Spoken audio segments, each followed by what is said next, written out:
Hello, good morning mga idol. So panibagong video naman git niya na, no? So adi man nagigapon niya na sa adi kay kukunan ko ang karabaw, lalawo yun. Si tatay di makakadi sa di makakadi sa umakayad to may trangkaso siya. Pwedeng kaapon. Sa ako pala yan na ginpain ng bulong. Tapos yan pag-abot pagkaunan ko kuhan. Pagkaunan ko luto. So yun, ako lang na nga din nagdawi sa karabaw. Adi man latin didi, imurang kumanla ko.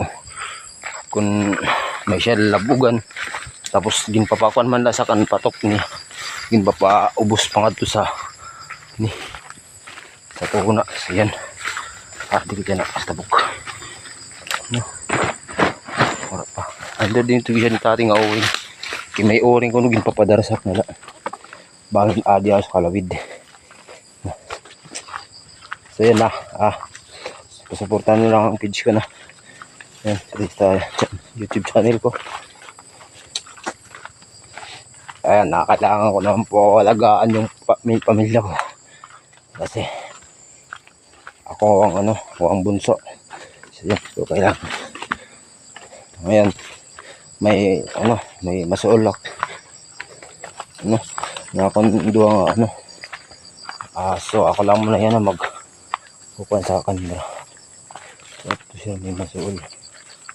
Ito naman ito na bakit ayun ka ito man yung talaga ang kapatok bangin bagay bahulbot. So kailangan po natin na papayan ng patok. So yan, hindi naman pwede liwat kay ang bawa ni tatay. Pag malagay ko na ang karabaw, hindi rin ako nagliwat. So anato la yan na imdanan patok kung palubong pa.